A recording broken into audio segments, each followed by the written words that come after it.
Yeah.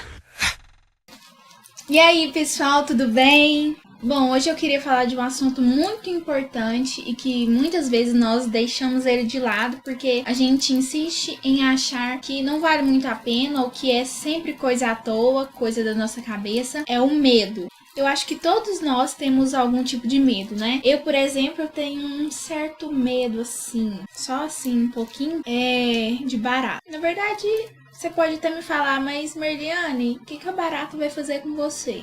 Realmente. Mas a moto. Eu não sei, mas eu tenho um medo, uma mistura de medo com nojo, um medojo. Não sei se essa palavra existe não, mas é mais ou menos isso aí. Todos nós temos algum tipo de medo e sentir medo é normal do ser humano. Qualquer um pode sentir medo e até tem o direito de sentir medo. Ninguém é perfeito. Mas e quando esses medos nos atrapalham?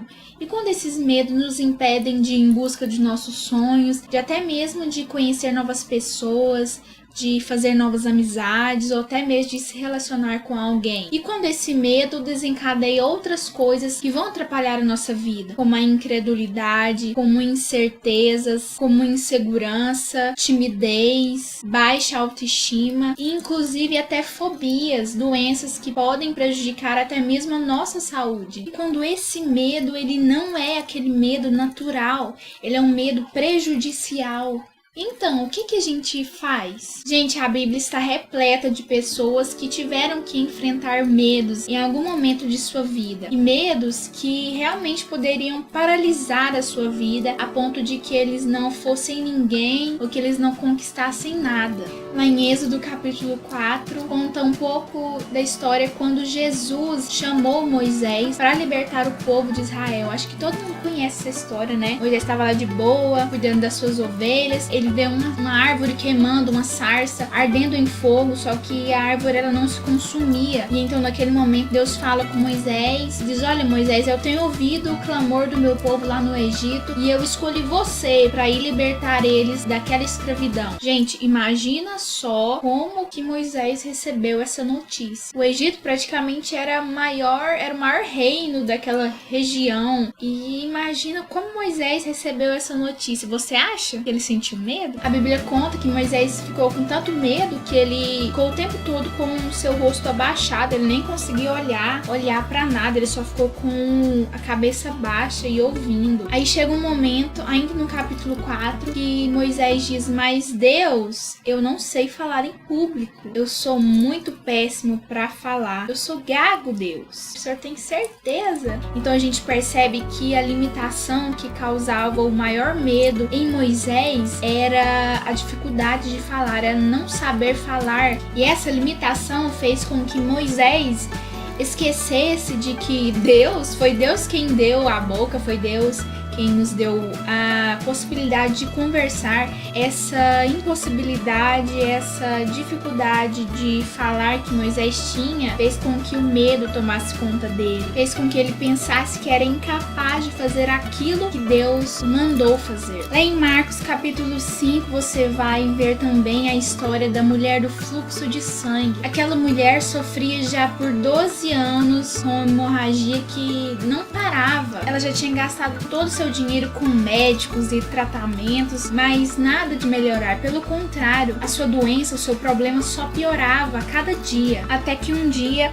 ela ficou sabendo que Jesus ia passar ali perto da rua onde ela morava e ela pensou: bom, certamente se eu tocar nas vestes de Jesus, só tocar nas vestes dele, eu serei curada. Mas como ela ia fazer isso? Porque as mulheres antigamente, quando tinham esse fluxo de sangue, até mesmo no período normal, elas já eram consideradas imundas, ou seja, nesse período elas tinham que ficar separadas. Imagina 12 anos, ela estava 12 anos totalmente isolada, ela não podia chegar perto de alguém, ela não podia tocar. Como ela poderia chegar até Jesus, sendo que ele vivia cercado de multidões de pessoas? A mulher estava fraca, doente, totalmente debilitada, e a sua única chance iria passar na porta de casa. Era só tocar em Jesus. Mas e o medo? Lá em Lucas 18, a partir do verso 35, nos conta também a história de um cego que um dia estava sentado na rua e escutou uma multidão passando. Então ele começou a perguntar o que estava acontecendo ali, por que tinha tanta gente. Então alguém disse para ele que era Jesus. E quando aquele cego soube que era Jesus que estava passando ali naquele lugar, ele começou a gritar por Jesus,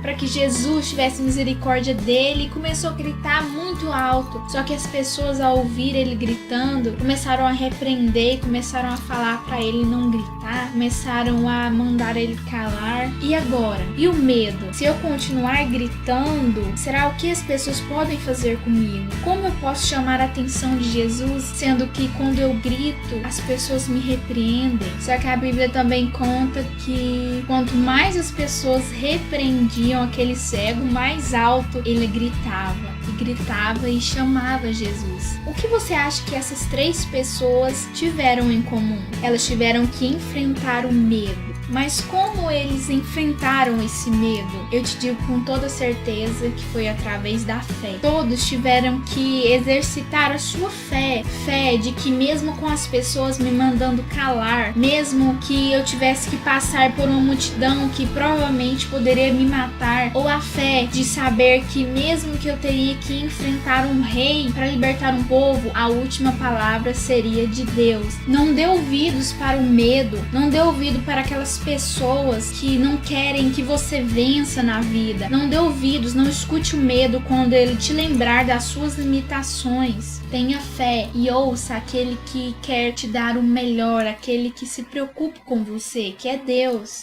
Lá em Hebreus capítulo 11, diz que a fé é a certeza das coisas que eu espero e a prova das coisas que eu não vejo. Se você tem fé, você sabe que não precisa ver para crer, você só precisa acreditar. Que aconteça o que acontecer, tudo dará certo da maneira que Deus quer. Não ouça o medo. O medo é totalmente o oposto da fé. Se nós sentimos medo, nós não podemos ter fé. Mas se nós temos fé, o medo não existe na nossa vida. Alimente os seus medos e a sua fé poderá morrer de fome. Mas alimente a sua fé e os seus medos morrerão de fome. Então é isso, pessoal. Esse foi o vídeo de hoje. Espero muito que essa palavra tenha falado com você. Avalie o vídeo aqui embaixo, deixe seu comentário, a sua opinião sobre o vídeo e sobre esse tema também. Compartilhe esse vídeo nas suas redes sociais, se você acha que pode ajudar alguém. E também se inscreva no meu canal, é só clicar nesse botão vermelho aqui embaixo com a palavra inscrever-se. Eu vou ficando por aqui, que Deus te abençoe muito. Um grande beijo, até o próximo vídeo. Tchau, tchau!